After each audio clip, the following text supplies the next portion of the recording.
Irmãos, abra sua Bíblia aí, em Romanos, no capítulo 6. Irmãos, nós estamos aí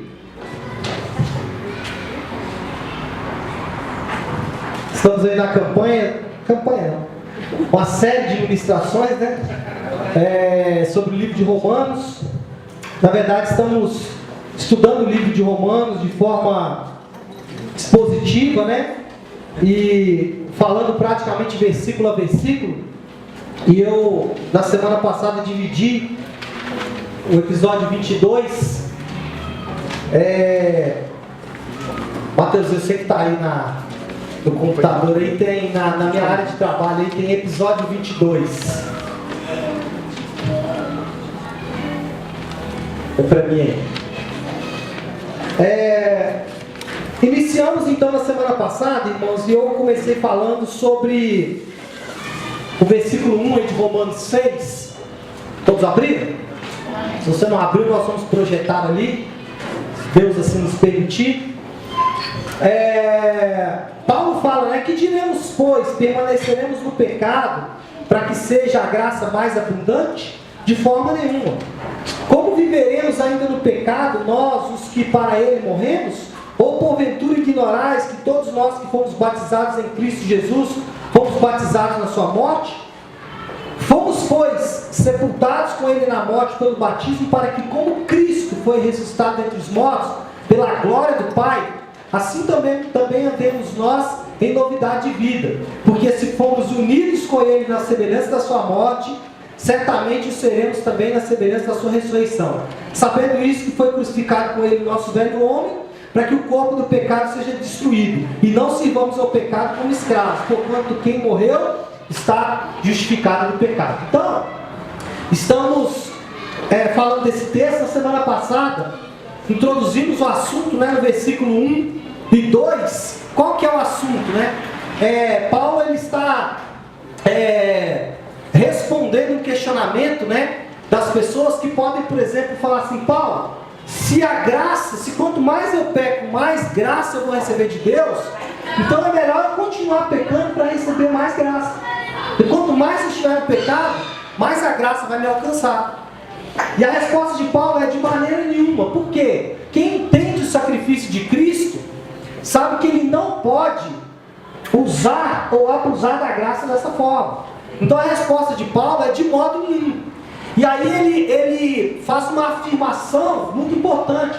Ele fala: como permaneceremos no pecado, ou como viveremos ainda no pecado, nós que para ele morremos?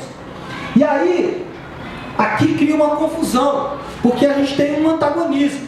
Por um lado, a Bíblia diz que nós já morremos para o pecado, mas por outro lado, a nossa vida prática fala que isso não é verdade. Porque a Bíblia diz que nós já morremos no pecado, mas nós continuamos a pecar. Isso é fato. Então, a Bíblia errou, ou eu não estou tão certo assim? Nenhum nem outro. A Bíblia fala: olha, você já está morto para o pecado. E ele está falando do que nisso aí? De uma ação no nosso passado, que é feita por Cristo, e essa ação nos coloca no lugar de santo. Ou seja, a obra de Cristo na cruz, ela nos dá santidade. Somos todos santos diante de Deus. Por quê? Por causa da minha ação, por causa da minha obediência, pelo fato de eu carregar comigo a moralidade? Não. Por tudo que Cristo fez e pela obediência dele, eu sou santo.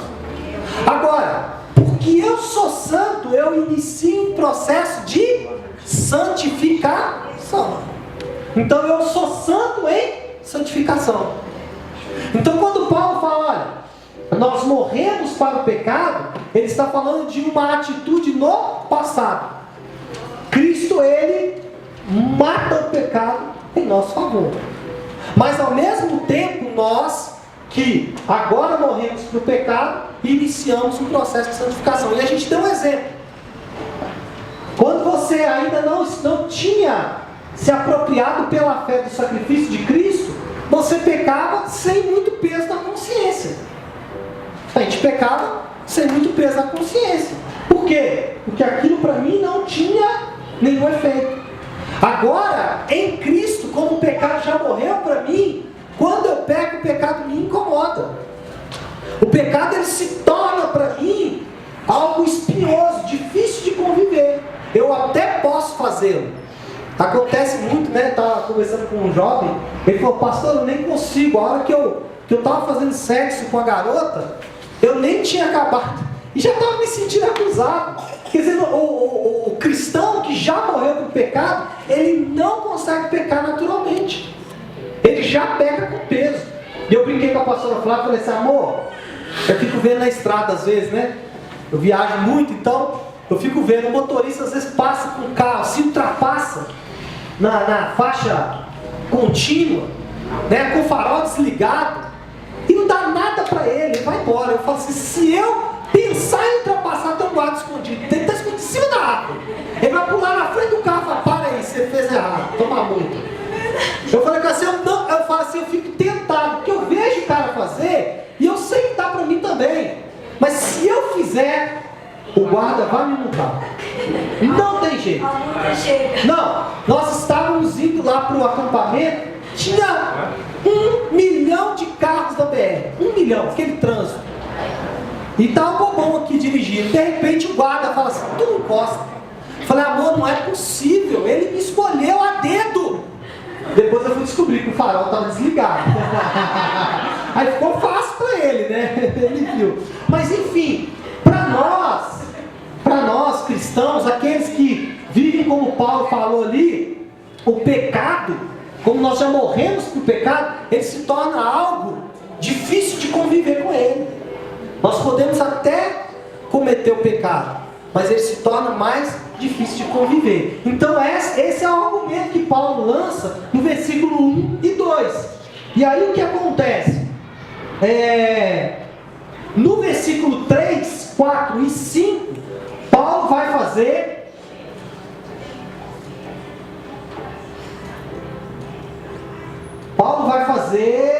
aqui.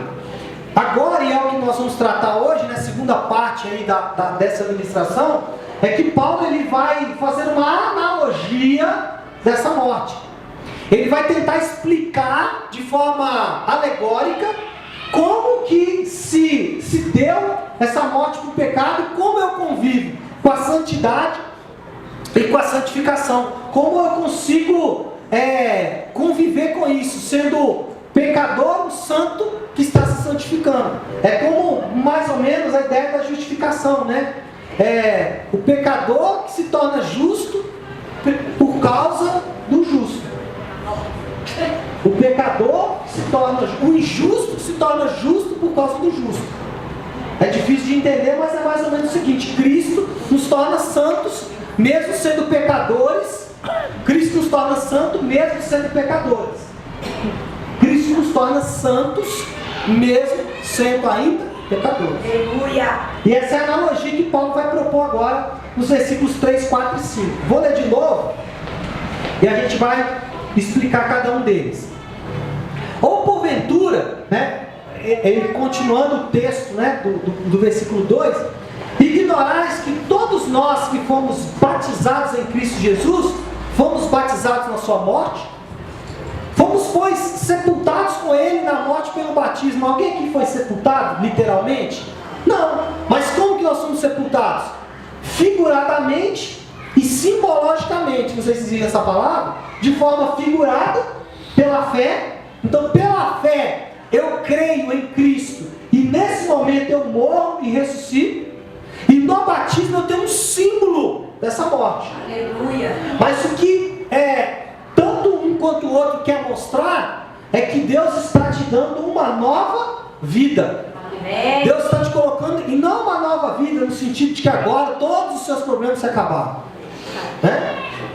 Não uma nova vida do tipo, agora as bênçãos de Deus estão derramadas. Elas estão, mas a proposta de Deus não é essa. Porque a proposta de Deus não é resolver o problema temporal do homem. Amém. Porque você não nasce com problema financeiro. Pastor, eu nasci muito pobre. Irmão, quando você era mais jovem, você não tinha problema financeiro. Que entrava, você gastava, né?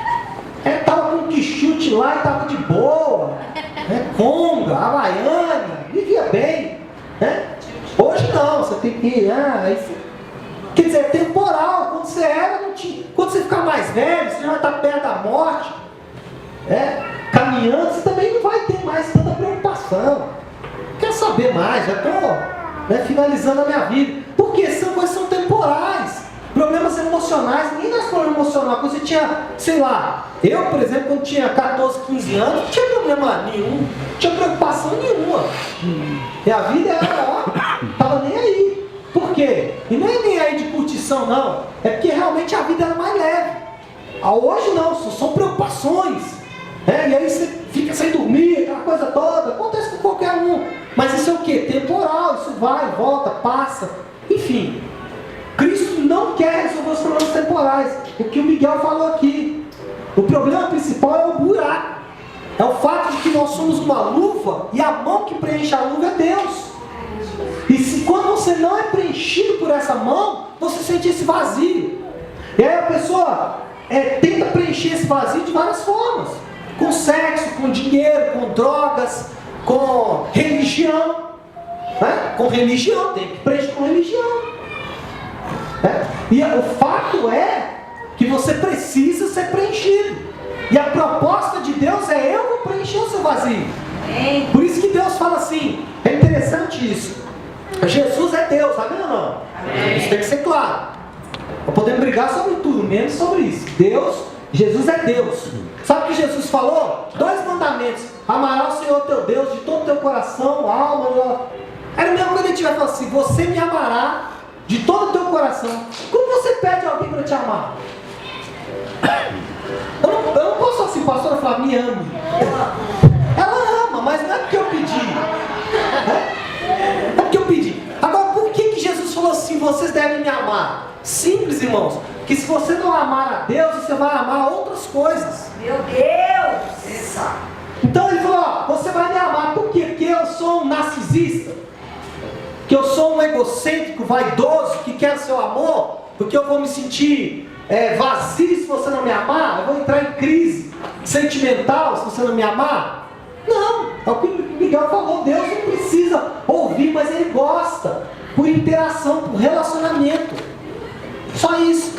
Então quando Deus fala assim: você deve me amar, sabe por quê? Se você não amar a Deus, se você não deixar essa mão preencher, outra coisa vai preencher. E sabe por que você tem tanta crise? É porque aquilo que você colocou para preencher o lugar de Deus falhou com você. A pessoa perde o casamento, perde o marido, perde a esposa, perde a namorada, perde não sei o quê. Eu garanto. Perde o dinheiro, perde status, perde, sei lá, o que nós podemos perder? Que poderíamos, sei lá, perde a igreja, perde a religião. Não toque na minha religião, não mexa no meu santo, não fale mal do meu pastor. Então quando perde essas coisas, a pessoa entra em crise, tem que tomar remédio e tal. Por quê? Porque ela ainda não entendeu que ela precisa colocar Deus nesse lugar. Amém? Amém. Amém. Meu Deus. Fala para o irmão que está do teu lado, não fala nada. Como é que é? Glória a Deus. Ai, Jesus.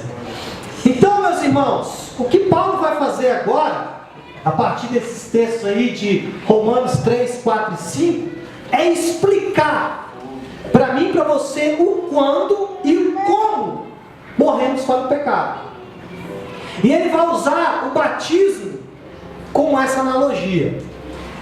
Quando cremos, nós nos unimos com Cristo. Quando você crê em Cristo, você se une a Ele. E tudo que é verdade para Ele, tudo que é verdade para Cristo, passa a ser legalmente verdade para nós. Legalmente. Como Cristo morreu, e quem morre é liberto do pecado, assim nós também estamos livres do pecado. Aleluia. Vou dizer de novo. Tudo que é verdade para Cristo é legalmente verdade para nós. Então quando Cristo morre, quem é morto é livre do pecado, legalmente nós somos o quê? Livres do pecado. livres do pecado. Na Escritura, a morte ela é representada mais em termos legais do que físicos. A morte na Bíblia ela é apresentada sempre como uma punição por um erro.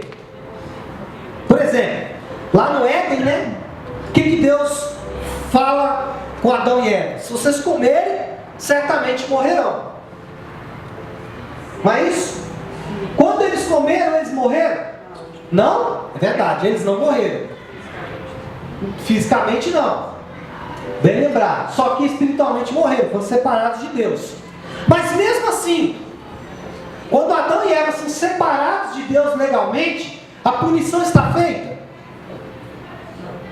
Eu vou lembrar de semana passada. Eu dei o exemplo do N. Gruden e eu vou usar novamente. Suponhamos que o N. Gruden pega essa taça minha aqui que é cara e quebre ela. Ele já gritou ali que paga. Ele nem sabe quanto que ela custa. Mas vamos supor que o N. Gruden ganhe 10 mil reais por mês. Amém. Né?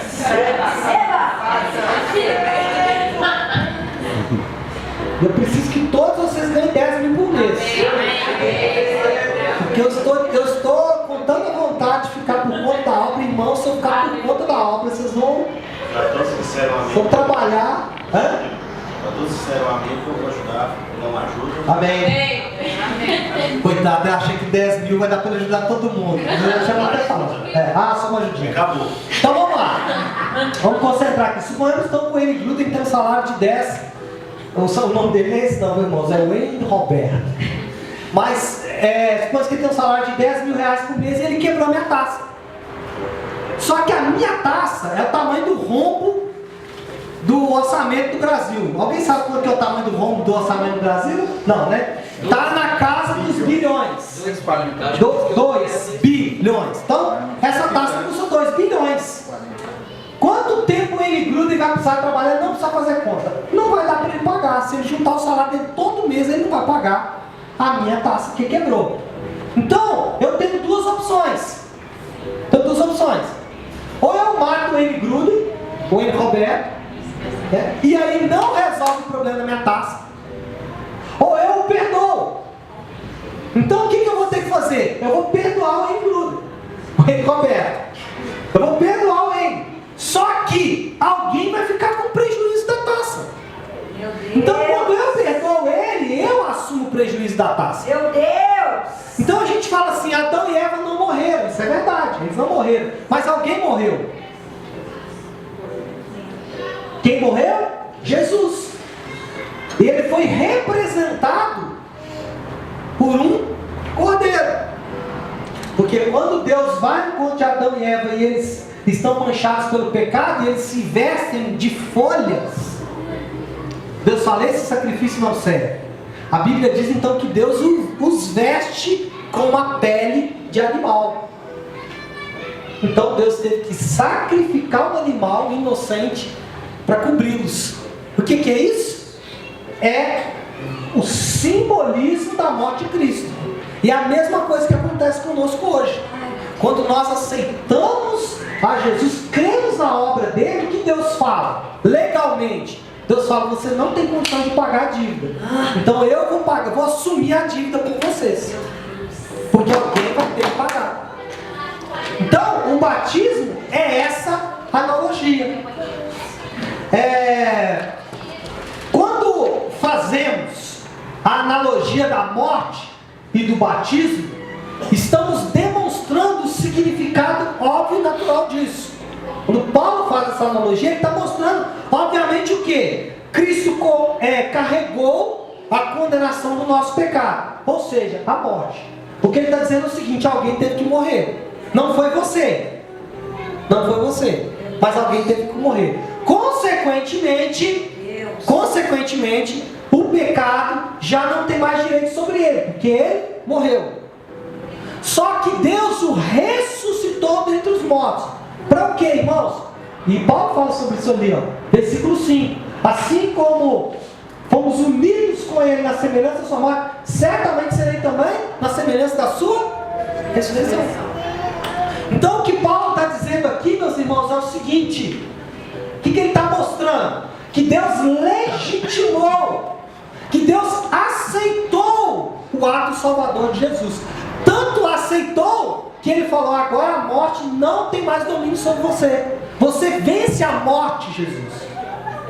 Jesus, ele não está sujeito à morte. Tem alguns salmos que falam sobre isso, que são impressionantes, que eu gosto bastante. Salmo 23. Mesmo que eu ande. Nós sempre achamos que é para nós, né? Não é. Quem andou pelo vale da sombra da morte? E não, foi ele. Agora, porque ele fez, nós também podemos fazer. Aliás, nós vamos fazer, porque legalmente nós podemos fazer isso, mesmo sem passar pela morte, mesmo sem experimentar a morte que ele experimentou, nós vamos passar por isso. O Salmo 91, né? 1000 cairão ao teu lado, 10.000 ao teu direito, e tu não serás atingido. Quem já fez essa oração de proteção, né? Agora estou protegido. Irmãos, nós não somos mágicos não, mas nós temos as nossas palavrinhas mágicas também, nosso abracadabra, né? Não é no mágico quando faz a mágica? Abracadabra! Aí aparece, nós crentes também temos isso, né? Não, se eu orar, 1000 cairão ao meu lado, posso sair na rua que eu não vou ser tocado, porque eu falei. Se eu orar o Pai Nosso, né? A minha poção mágica, né? Se eu orar a minha poção mágica, então, e se eu falar o nome de Jesus, então? Se eu orar e falar em nome de Jesus, acabou. Em nome de Jesus, acabou. Apareceu tudo. Não, irmãos, não é mágica. É evangelho. E qual é o evangelho? O evangelho é: eu sou legalmente salvo, independente se acontecer coisas ruins comigo. Esse é o nosso problema. O problema é que quando acontece alguma coisa ruim, elas vão acontecer, nós pegamos tudo isso aqui e questionamos: Deus não me ama, Deus não me ama. Isso não é verdade. As coisas ruins, elas vão acontecer. Com os bons, e a gente até brinca, né? A gente fala assim: tanta gente boa, acontece coisa ruim, né? Vaso ruim não quebra. Já ouviu esse ditado? Vaso ruim não quebra? Não, mas pastor, olha só como que nós temos justiça própria. Pastor, eu sou tão bom, eu sou trabalhador, respeito meus... E acontece coisa ruim comigo. Então quer dizer, a minha justiça não serve para nada. É verdade, irmãos. Porque nós condicionamos a nossa vida ao breve período que passaremos aqui. Sabe o que Paulo fala sobre isso? O grande apóstolo Paulo, que morreu martirizado, que viveu uma bela parte da sua vida nas prisões romanas, frias, sujas, fedorentas. O grande apóstolo Paulo, sabe o que ele falou? A nossa leve e momentânea tribulação produzirá em nós um eterno, o cara tinha visão da eternidade, produzirá para nós um eterno peso de glória. Ou seja, eu não me apego a isso aqui, eu olho para aquilo lá. Bom, outro fator importante dessa declaração de Paulo, irmãos, é que a morte e a ressurreição de Cristo, preste atenção nisso, não são apenas fatos históricos e doutrinas significativas. Por quê? Porque você pode questionar o cristianismo. Você pode achar que o cristianismo, ou qualquer pessoa, às vezes um familiar seu, ele pode, conversando com você, falar que o cristianismo é um bando de tolos, né? Retrógrados, que acreditam em um livro que fala de coisas do passado, que conta histórias de homens comidos por peixes, que depois são jogados para fora, fala de homens que são levados em carruagem de fogo, né? Isso são fatos históricos, são alegorias, né? Então a pessoa pode questionar o cristianismo, mas a pessoa não pode questionar um fato histórico. Jesus, ele viveu nessa terra. Isso é um fato histórico. Verdade. E também nós, como seguidores desse Jesus que viveu, temos algumas doutrinas. Então, quando nós falamos da ressurreição de Cristo, nós não estamos falando apenas disso. teve um escritor cristão que ele falou sobre a ressurreição de Cristo. E ele falou porque... deixa eu apenas abrir um pequeno parênteses aqui. Vocês já viram aqueles documentários do History, né? A Bíblia escondida, os milagres de Jesus? E aí aparece lá, pastor fulano de tal. E o pastor fulano de tal está explicando, né?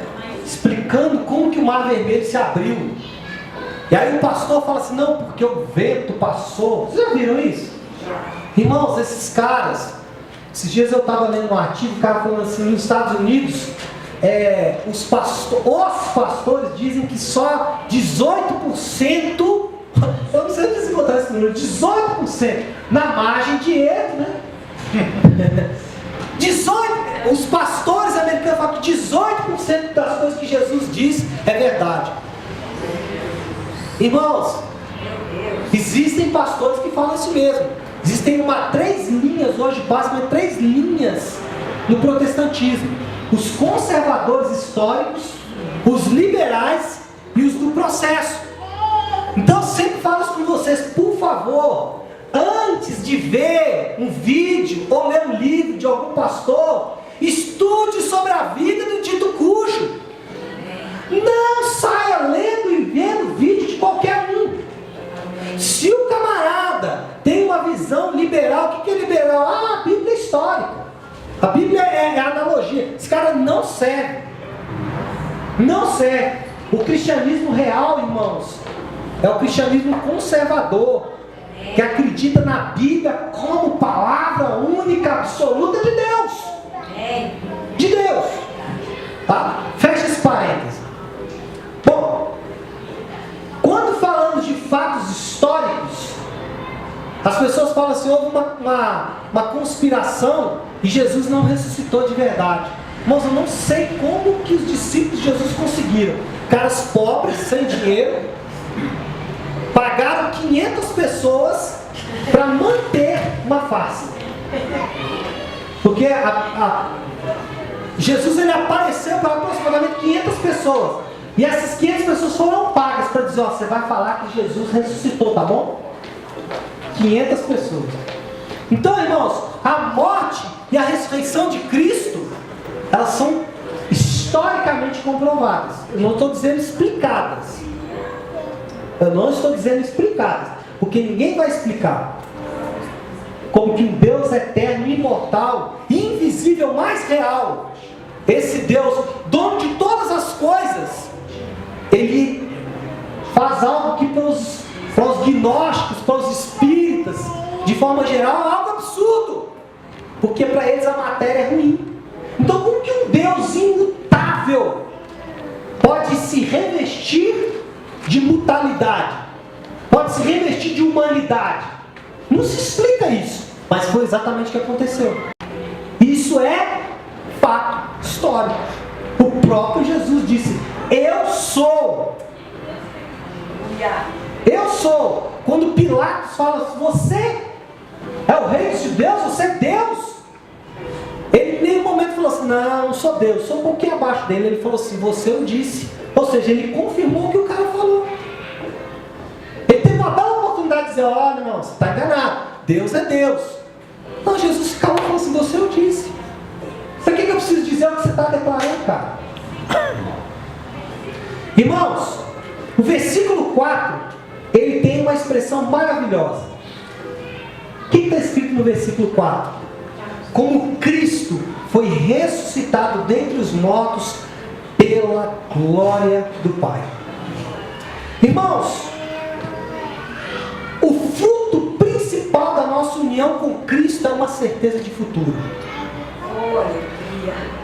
A maior bênção que você pode carregar dentro de você não é a bênção financeira. E eu já vi muito pastor abençoando, te abençoou com a bênção da prosperidade. Eu nunca vi isso na Bíblia. Ah, pastor, existe isso aí de forma subjetiva. Ah, então de forma subjetiva também existe purgatório. Então para mim o que não está claro eu não me aventuro. Mas enfim. Agora, por outro lado, a certeza do futuro, você pode ter por causa desse texto. Por causa desse texto. Porque, irmãos, como tudo o que é verdade para Jesus é verdade para nós, e como Ele ressuscitou, presta atenção, como tudo que é verdade para Jesus é verdade para nós, e como Ele ressuscitou dos mortos, nós também ressuscitaremos. Glória a Deus. Nós podemos, irmãos, nós podemos esperar pela ressurreição. Amém. Qual é a quantidade de desejo, né? A hora que o Miguel estava aqui falando do rapaz, estava ali chorando, desejando um trago, desejando mais uma pedra. Como ele disse, por 3 minutos, né? Para aliviar a dor dele por 3 minutos. Como aquele rapaz estava ali desejando. Será que você deseja esse dia? Será que você trabalha por esse dia? Por quê, irmãos? Entra no versículo 5. Por quê? Paulo responde: se formos unidos com Ele na semelhança da sua morte, certamente o seremos também na semelhança da sua ressurreição. Então olha aqui para mim, existe uma ressurreição te esperando. Existe uma ressurreição me esperando. E qual é o grande sinal dessa ressurreição? Qual vai ser a grande marca? E qual é a grande marca dessa ressurreição? Essa ressurreição ela tem 2 desdobramentos. Um desdobramento futuro.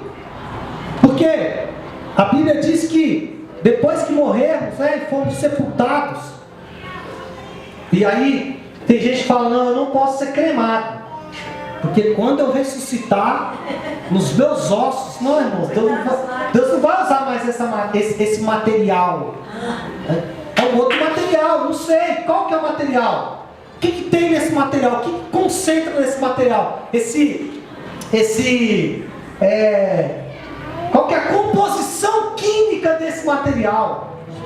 Eu não sei o que ele tem nas suas bordas, mas na sua essência, a glória de Deus. Aleluia. Por isso que essa ressurreição, o resultado dessa ressurreição é uma outra palavrinha pouco usada: glorificação. Seremos cheios da glória de Deus. Pastor, o que é isso? Eu não sei, mas eu sei que é bom. Alguém perguntou isso para João: João, como que é essa glória? Ele falou: olha, como que eu vou explicar para você um pouquinho dessa glória? É o seguinte: as ruas são de ouro. Eu não sei como é que é a glória, mas eu sei que aconteceu uma coisa impressionante. João explicando, alguém perguntou para ele: João, como que é a glória de Deus? João falou: olha, eu não tenho como explicar para você não, mas eu vou tentar. Ah, então tá, então tenta. Eu cheguei num lugar, tinha homens riquíssimos. E eles se ajoelhavam, pegavam suas coroas e jogavam no pé dele. Eu não sei o que era a glória não, mas que tinha um valor para aqueles homens maior do que a glória humana. Meu Deus. Maior do que tudo que o homem pudesse experimentar aqui na terra. Aleluia. João explicando como que vai ser a glória, João. Pastor João, né? Presbítero João. Presbítero João, como que era a glória? Eu não sei, mas os anjos ficavam falando: santo, santo, santo, santo. Eu não sei. Eu não sei como é que é. Eu não consegui experimentar, porque eu estou vivo ainda. Aí eles falavam com ele assim: nós vamos te matar. Ele falou: mata agora, que eu quero experimentar essa glória. Porque eu vi, mas eu não experimentei. Ai, meu Deus. Então, o jovem que ficou ali pedindo R$10 para matar a dor e chorando por isso, essa deveria ser a nossa reação: Senhor, eu quero a glória. Com isso eu vou viver uma vida aqui resignada? Não. Eu vou pegar essa vida minha que é passageira e gastar ela toda para levar uma mensagem para as pessoas. É o que o Miguel falou. E aí ele conclui, né? O versículo 4. A conclusão do versículo 4 é o que? Assim também andemos nós em novidade de vida. E aí a impressão que dá aqui é que tudo que nós tínhamos de dor no passado, a falência financeira, a falência emocional, acabou porque agora nós andamos em novidade de vida. Não é essa a proposta. Se cremos em Cristo, irmãos, preste atenção que isso aqui é importante. Se cremos em Cristo, fatalmente isso nos levará a uma nova vida. Não tem jeito. Quem está em Cristo, ele tem uma nova vida. É fruto da nova vida. Pastor, o que é essa nova vida? Bom, uma mudança certamente acontecerá. E a primeira delas, você não consegue mais viver no pecado. Você pode até fazer. Eu estava vendo um testemunho de um irmão essa semana, um livro que eu estava lendo, e ele falando sobre um vício que ele tinha e que ele lutou anos e tal, e aí ele foi liberto, mas um dia ele estava, e aí ele montou um ministério, né, todo baseado em ajudar pessoas também a vencer aquele vício que ele venceu.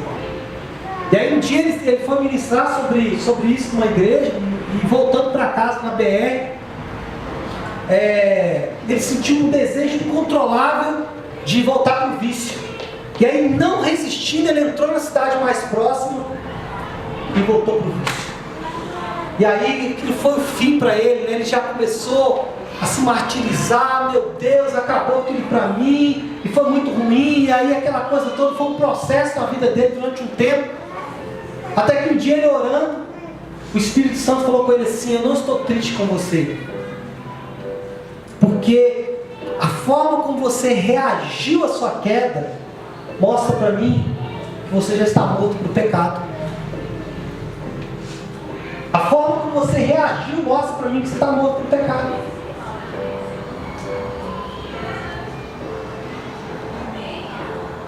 Então, meus irmãos, a forma como nós reagimos ao pecado, ela mostra o quanto o pecado está vivo para nós. Se ele não te dói, se ser arrogante, iracundo, né? Ou as pessoas gostam de usar uma palavrinha, né? Eu sou muito franco. Estava falando na célula de casais, né? Você não pode confundir franqueza com falta de educação. Ou sistemático, né? Eu sou muito sistemático. Não, você é mal educado. Quer dar o nome de sistemático. Se o Espírito Santo não conseguiu transformar isso em você ainda, você ainda precisa pensar sobre isso. Me desculpe. Recebe. Passou. Eu esqueço às vezes que eu estou. Deixa eu fazer direitinho, né? Pode. A garganta. Percebi que eu estou bem com o né? Bom, a partir de agora, e encerrando já essa ministração e esse assunto, vamos entrar no versículo 6. O que diz o versículo 6? Sabendo isso, que foi crucificado com ele o nosso velho homem, para que o corpo do pecado seja destruído, e não sirvamos mais o pecado como escravos. Esse é outro texto que parece, quando lemos ele, nós falamos: eu não vivo o cristianismo ainda. Porque ele está falando aqui: eu não sirvo ao pecado como escravo, mas eu ainda peco. Como isso é possível? Paulo, ele introduz agora um novo fato nessa nossa união com Cristo, que nós deveríamos conhecer e às vezes não conhecemos. Na grande maioria, eu confesso para vocês que isso aqui para mim foi um alívio, irmãos. Porque toda vez que eu pecava, eu falava assim: essa é a minha velha natureza. Não tem, irmãos, olha aqui para mim. Quem é novo nascido, a velha natureza não existe mais. Pastor, mas eu peco, a velha natureza aparece. Vou explicar isso. E é o que Paulo introduz aqui. Bom, o que Paulo faz é afirmar que a velha natureza foi morta. Olha lá. Foi crucificado com ele. Com quem? Com Cristo. O nosso velho homem. Ou seja, a nossa velha natureza. Então a velha natureza morreu. Ele afirma que a nossa velha natureza foi morta. Para o quê? Para que o corpo do pecado seja destruído. O que Paulo está está falando aí, irmãos, é que existem agora duas entidades diferentes. Ou que existem duas entidades diferentes. Uma é a velha natureza. E a outra é o corpo sujeito ao pecado. Antes de você estar unido a Cristo, velha natureza e corpo sujeito ao pecado era a mesma coisa. Só que quando você crê em Cristo, acontece algo. Milagrosamente dentro de você, a sua velha natureza é substituída pela nova natureza. A Bíblia chama isso de regeneração. Jesus falando sobre isso lá em João 3,3, ele fala assim: é impossível ver e entrar no reino de Deus sem nascer de novo. Por quê? Porque você não pode entrar com a velha natureza. E aí quando você pega, você fala: não é a minha velha natureza. Não, a sua velha natureza não existe mais. Então, irmão, se mexeu muito comigo preparar essa palavra. E eu vou dizer para você, se você conseguir entender isso que eu estou falando, muda o seu cristianismo. Paulo chama duas entidades para conversa: corpo sujeito ao pecado e velha natureza. Eu vou explicar aqui as duas. Bom, corpo sujeito ao pecado é o corpo controlado pelo pecado. Isso é fato. Ou seja, não significa dizer que o corpo físico seja pecaminoso em si mesmo. Nosso corpo físico, ele não é pecaminoso em si mesmo, porque ele é criado por Deus. Deus o criou. Ou que os desejos físicos são pecaminosos por natureza. Estávamos falando isso ontem, eu e o Mário. Estávamos no casamento, e aí nós estávamos olhando a beleza das pessoas.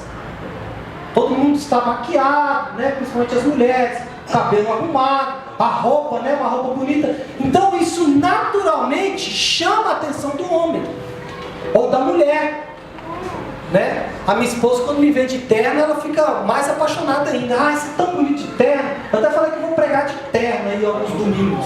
Não é porque eu estou virando mais presbiteriano, não, irmãos. É só para agradar a minha esposa, né? Imagina pregar de terno. Aí enfim, né, amigo? Jesus. De terno, quem dá? Então, uma irmãos, parafraseando Jesus, nem Salomão em toda a sua glória vestiu um terno como ele. É? E o Ray-Ban? No bolso. Só para deixar. É só para mostrar que tem o Ele é Ray-Ban. o homem do projeto vestir. Ele estava a caralho. Mas enfim, quando a mulher vê um homem bonito, bem vestido, o homem vê, naturalmente chama atenção. Naturalmente chama atenção. Só que a partir daí entra o processo do pecado, que é o desejo desenfreado. Mas ou ver uma pessoa achar bonito, isso é normal. Normal. O que significa então, pastor Léo? Significa que o pecado, presta atenção, quando Paulo fala o corpo sujeito ao pecado, ali ó, para que o corpo do pecado seja destruído. O corpo do pecado, o que é? Porque aqui, irmãos, para os dias de hoje é mais tranquilo. Mas quando falava para os gnósticos, eles falavam o seguinte: a matéria é ruim, então eu posso viver do jeito que eu quiser, que a matéria não se aproveita. Então o cara vive na prostituição. Vocês viram Paulo já? Meu Deus, morar. Já viram Paulo já falando assim para eles: vocês lá em 1 Coríntios 11, né? Vocês comem demais, bebem demais, não é assim? Porque os coríntios tinham muita influência dos gnósticos. Porque eles falavam o seguinte: a matéria, então eu posso ir para rave, né? E Paulo, ele combate isso. Por quê? Porque o pecado, ele se expressa, ele se mostra por meio do nosso corpo. O pecado, ele se expressa por meio do nosso corpo. Isso é fato. Mas o corpo em si, ele não é ruim. Porque quem criou foi Deus. Por que você olha um mendigo na rua e você sente compaixão? Isso aí, irmãos, é um resquício de Deus dentro de você. É porque, como você foi criado em imagem e semelhança de Deus, você vê uma imagem e semelhança de Deus daquele jeito. Você não consegue conviver com aquela imagem naturalmente. Bom, quando o corpo do pecado reina em nós, ele consegue fazer com que obedeçamos seus instintos. E nos corrompemos. Por quê? Vocês lembram que eu falei dos 3 instintos? Quais são os 3 instintos do corpo? Sobrevivência, defesa, sexual. O homem foi criado por Deus com esses 3 instintos. Quando o pecado vem, o pecado corrompe esses instintos. Então, para citar o desejo, o instinto sexual se transforma em prostituição, fornicação, sexo fora da aliança, sexo entre pessoas do mesmo sexo, lá. Então o instinto é corrompido. Bom, e o que é a velha natureza, pastor Léo? A velha natureza, Paulo chamou ali de velho homem. O velho homem, o que é? É o ego. É o ego. É a velha forma de compreensão de si mesmo. Como cristão, você, o nosso eu mais verdadeiro, busca a Deus, ama a sua lei e ama a santidade. Então, olha aqui, que legal isso. Mesmo o corpo do pecado, corrompido pelo pecado, que é o pecado, dentro de você alguma coisa que quer fugir daquilo ali. É o que Paulo está falando. Paulo está exemplificando exatamente isso. Ele está falando, olha, você já morreu para o pecado, mas como eu ainda peco, Paulo? Simples. A sua velha natureza já foi embora, mas o corpo do pecado ainda está aí. Então, irmãos, embora o pecado permaneça em mim, no corpo, ele não controla mais a minha personalidade e a minha vida. Então essa é a explicação. Apesar do pecado permanecer em mim no corpo, ele não controla mais a minha vida. Eu controlo ele. O comportamento pecaminoso, seja ele qual for, e eu não consigo entender como alguém pode dizer que ele não peca. Se você fizer uma análise da sua vida durante uma semana, sei lá, um dia, as suas reações, as suas ações, seus pensamentos, a sua forma de enxergar o mundo, como ela é egocêntrica, narcisista, egoísta, como ela quer agradar a si mesma, agradar as suas próprias vontades, os seus próprios desejos. Mas enfim, o comportamento pecaminoso vai contra o conhecimento mais profundo que tem de mim mesmo. Ou seja, o que Paulo está querendo dizer é o seguinte: vai haver uma guerra. Paulo vai explicar isso um pouquinho no capítulo 7. Vai haver uma guerra entre o que o teu corpo quer fazer e o que a tua consciência quer. Pastor Márcio Valadão costuma dizer o seguinte: você foi estragado para o mundo. Que você pode até ir para o mundo, mas alguma coisa lá dentro fica falando para você: não vai, cara, foge. Agora que você caiu, levanta, pede perdão a Deus. E aí tem pessoas que chegam ao cúmulo de acusação, mas não vão nem na igreja mais. Por quê? Porque a consciência dele está acusando. Deveria ser exatamente o contrário. Então Paulo nos ajuda nisso aí. Então, meus irmãos, a sua velha natureza já foi vencida, mas o teu corpo ele vai continuar querendo levar você para os instintos corrompidos. Até que este corpo seja o quê? Revestido de glória. Que Paulo fala em Coríntios. 1 Coríntios, 2 Coríntios, capítulo 3. Pastor, na prática, o que significa tudo isso? Bom, primeiro, irmãos, a nossa morte para o pecado através da identificação com Cristo, o corpo do pecado. Segundo, a nossa morte para o eu através da imitação de Cristo. Ou seja, o corpo morre com a identificação em Cristo, eu pego a minha cruz. E o ego morre através da imitação em Cristo, eu tenho que viver como Cristo viveu. Por um lado, nós somos crucificados com Cristo, ou seja, no corpo. Por outro lado, crucificamos, ou seja, repudiamos decisivamente a nossa velha natureza, com todos os nossos desejos. Então o que ele está propondo aqui é o seguinte: você tem que entender os dois aspectos da santificação. Por um lado, você já foi no corpo de Cristo perdoado e santificado. Por outro lado, você precisa ter uma decisão de repudiar o pecado. Essa decisão é sua. A primeira parte, como eu falei, é a santidade. Faz parte do passado. Deus já te fez santo. Então se alguém te perguntar, você está em santidade? Estou. Tá, mas você não pecou? Não. Você perguntou se eu estou em santidade. Eu estou em santidade, mas é em processo de santificação. Por quê? A velha natureza, ela morreu, acabou.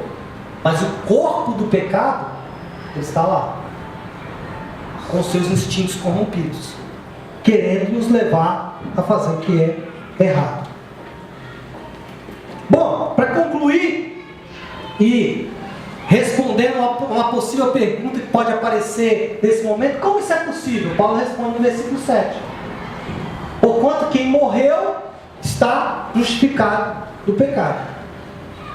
O único jeito de ser justificado do pecado é se alguém pagar o preço do pecado. Expliquei no início a questão da taça do N. Quer seja o pecador ou o seu substituto, não existe meio de escapar. Alguém tem que assumir a culpa. O maravilhoso que se refere à nossa santificação e à nossa justificação é que a morte é seguida de uma ressurreição, na qual podemos viver uma vida de uma pessoa justificada, de uma pessoa santificada, tendo pago a pena da morte através de Cristo pelo nosso pecado. Entendem isso ou não? Não, né? Então eu vou explicar. Antes de Cristo, você vivia a vida como você queria. Agora você vive a vida como alguém que foi santificado por Cristo. Você deve se imaginar todos os dias diante da taça do N. Eu quebrei. E o rombo é 2 bilhões de reais. Eu não tenho como pagar, mas ele pagou por mim. Como eu devo tratar isso? Eu posso ser leviano e viver do jeito que eu quiser? Eu posso continuar achando que o mundo todo está errado e eu estou certo? Que minha esposa está errada? Que o meu patrão está errado? Que o meu pastor está errado? E que eu sou dono da verdade? Que eu sou... Será que eu consigo depois continuar convivendo da mesma forma? Será que eu consigo conviver com os meus relacionamentos? Será que eu consigo conviver com as minhas finanças?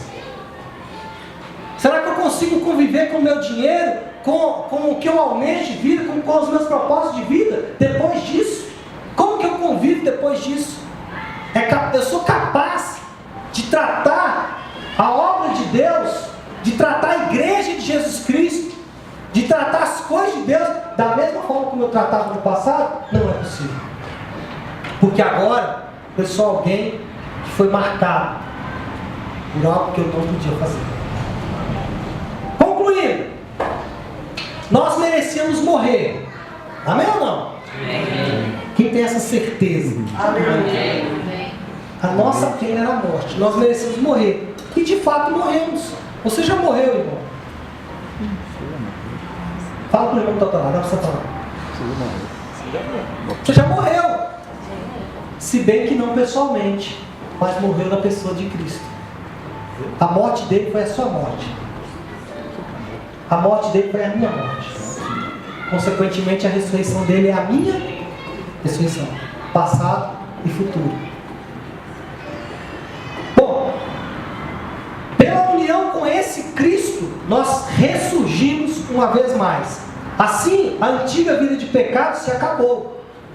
A antiga vida de pecado foi embora, pois nós morremos para ela. E começou uma nova vida de pecadores justificados e santificados. Essa é a coisa que o mundo não entende. Você não é santo? Sou. Você não é pecador? Sou. Mas como é que você é pecador e santo? Pois é, eu sou o pecador santificado.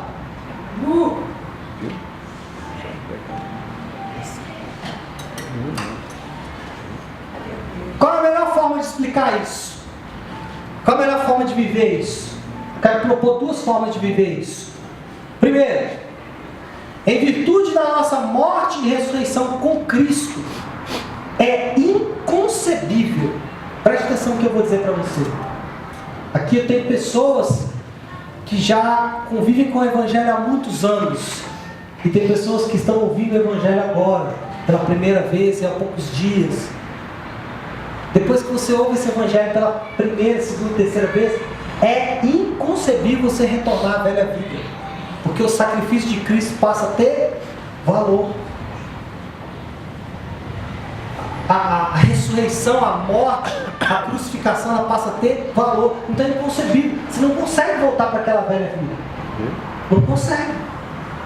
A natureza pecaminosa perdeu o seu poder. Qual o poder que ela tinha antes? De te tornar alguém anestesiado para o mal.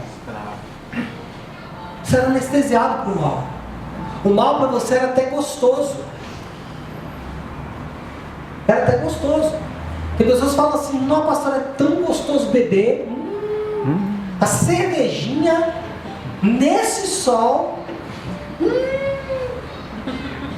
Não tem problema. Já falei sobre bebida aqui, não vou falar de novo. Eu não estou questionando isso. Estou questionando o poder que isso tem sobre você. Qual a capacidade de resistir isso que você tem? Qual a capacidade de falar assim: eu refuto. Conscientemente eu refuto isso. Eu não estou dizendo eu não faço, mas eu refuto. Então, meus irmãos, a natureza pecaminosa perdeu o seu poder. Nós somos livres. Quando nós cantamos, nós somos livres, o cara do mundo não entende. Falar nisso, vem cá, já que vocês vão cantar essa música para nós embora. Quando você fala com a pessoa do mundo assim: eu sou livre, ele fala assim: quê? Livre sou eu, camarada. Você é livre? Não, você não pode beber, você não pode fumar, você não pode fazer sexo com quem você quiser. O que mais? Sei lá, você não pode nem se matar. Irmão, o cristão não pode nem se matar. Aí o cara fala assim: você é crente, você não pode nem se matar, cara. Suicídio é pecado. Se você se suicidar, você vai para o inferno. Então, nem se matar, você pode ser livre. Aí que está a diferença. Eu sou livre, sabe por quê? Porque essas coisas não me dominam. A mão já me preencheu. A mão já me preencheu. Eu não preciso daquilo lá. Eu vivo sem aquilo lá. Agora pergunta para ele assim. Calma, Miguel. Pergunta para ele assim: você consegue viver sem isso? Sabe qual é a resposta que ele vai dar? A resposta do viciado. Alguns são honestos, né, Edvaldo? Falam: não, não consigo. Outros vão falar: não, eu venço o vício a hora que eu quiser. Mentira. Bebo socialmente. Bebo socialmente. Essa é a melhor. Fumo socialmente. Adultero socialmente, né? Tem essas aí. Segundo, irmãos, e agora eu vou encerrar mesmo. Existe um novo eu, uma nova identidade. Quando um cristão peca,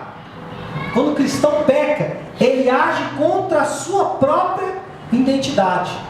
A pergunta que surge dentro dele é: por que eu haveria de pecar? Por que eu vou pecar? Portanto, se peco, é porque não percebo quem eu sou. Se você ainda peca, você ainda não percebe quem você é. Irmãos, como isso me encheu o coração. Eu falei: Deus, se eu entender exatamente quem eu sou, o pecado não tem mais sentido. Ele perde sentido. Aí, para finalizar aqui, né, essa aplicação, isso aqui para mim, irmãos, se eu conseguisse só colocar isso dentro de vocês, que isso aqui me aqueceu o coração e mudou a minha história, mudou a minha vida. Pastor, mas isso é pastora, vai fazer 10 anos. E aí semana passada isso mudou a sua história. Irmãos, eu sou mudado todo dia. Olha que verdade impressionante. Quando eu peco, eu esqueço do que foi feito por mim em Cristo. Ai, irmão, lembrar do que Ele fez faz toda a diferença. Lembrar do que Ele fez faz toda a diferença na minha relação com Ele, na minha relação com as pessoas, na minha relação com a igreja, na minha relação com o mundo. Eu me relaciono diferente com tudo. Por quê? Porque eu olho para Ele e falo: quem poderia fazer o que Ele fez por mim? Quem poderia pagar a dívida da minha taça quebrada?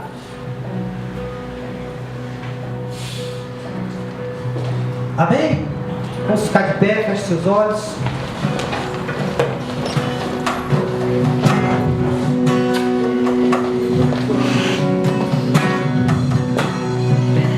os olhos aí, não antes. Qual delas? Não antes.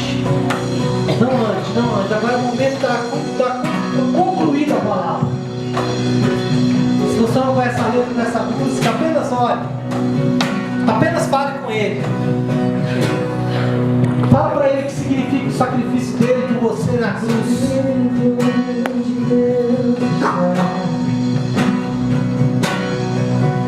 Eu sou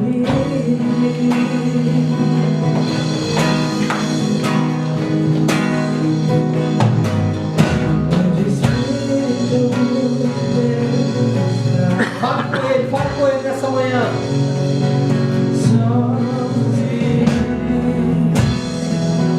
Ah, você é livre, irmão. olhe para o céu.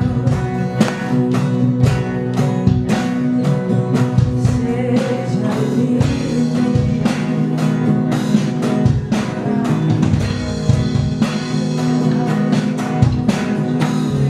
Olhe para o céu.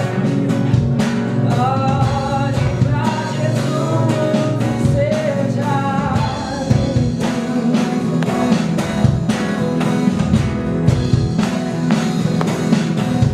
liberdade está nesse lugar.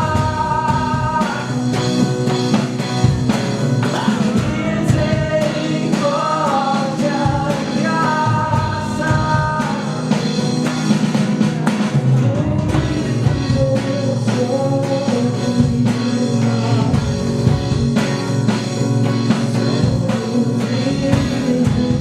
Amém? Vamos continuar tocando aqui. Qual é a sua identidade? Às vezes você foi conhecido na sua infância, durante a sua vida, com algum tipo de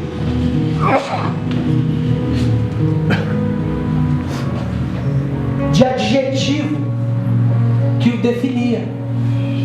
Ou vários, né? Talvez era caloteiro. Essa é a sua identidade. Leonardo? Ah, aquele caloteiro? Fulano? Aquele cara é muito nervoso. Fulano? Não, fulano é deprimido. Qual é a sua identidade? Eu sei. Mas eu quero que você saia daqui com uma imagem na sua cabeça. Talvez são vários nomes, né? Vários adjetivos que te definiam. Eu quero que você, com seus olhos fechados, imagine esses nomes escritos no chão aqui da igreja. E eles vão ficar aqui no chão da igreja. Porque a sua velha identidade, ela foi suprimida lá na cruz. Então, você vai sair daqui com uma nova identidade.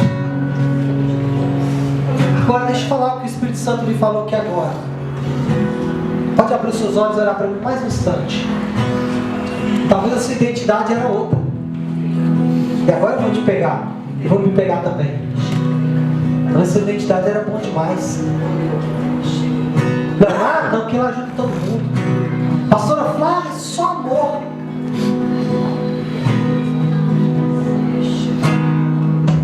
Fulano, não, fulano ajuda todo mundo, é bom, hein?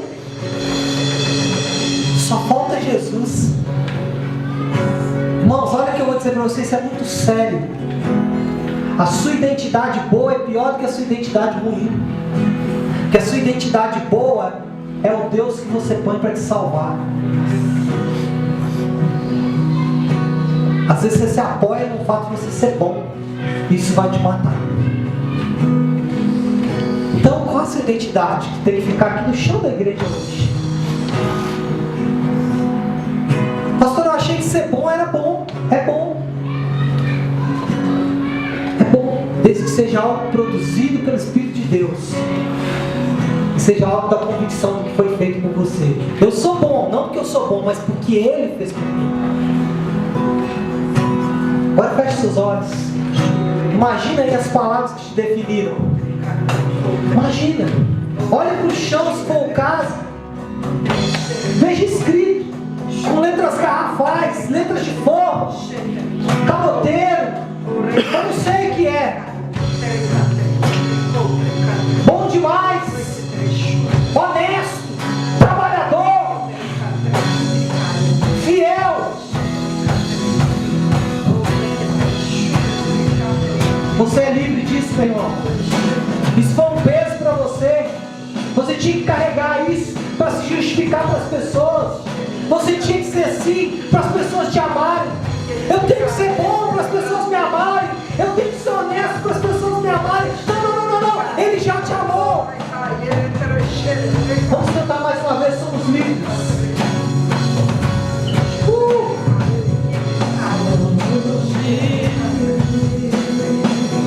Declara, somos livres. Verdade está nesse lugar.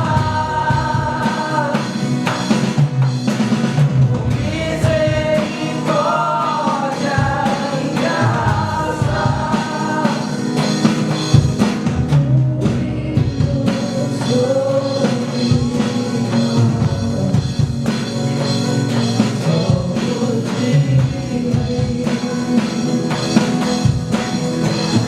Você nunca mais vai se apoiar na sua identidade para ser salvo. Porque hoje, no chão dessa igreja fica a sua identidade. No chão dessa igreja, tudo que você foi conhecido fica no chão dessa igreja.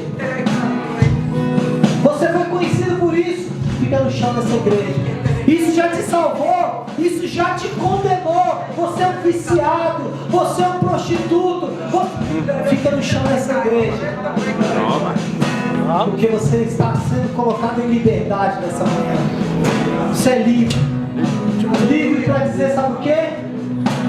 Eu sou amado por Deus, independente do que eu faço.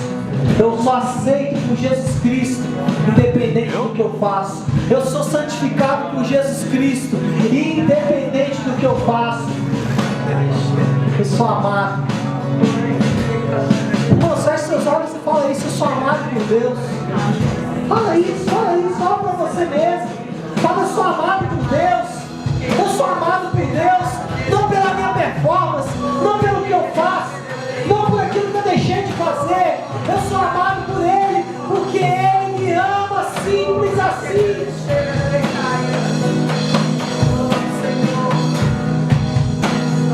Cadeias estão sendo quebradas nessa manhã. Deus, estão sendo destruídos nessa manhã. Você não consegue ver, mas o chão dessa igreja está cheio de deuses que estão sendo destruídos nessa manhã.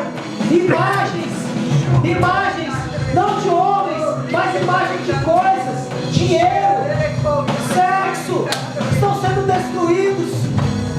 Bezerros de ouro estão sendo destruídos nessa manhã.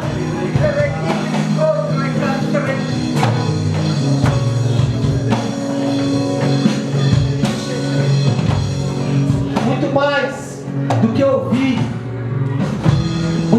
que eu vi,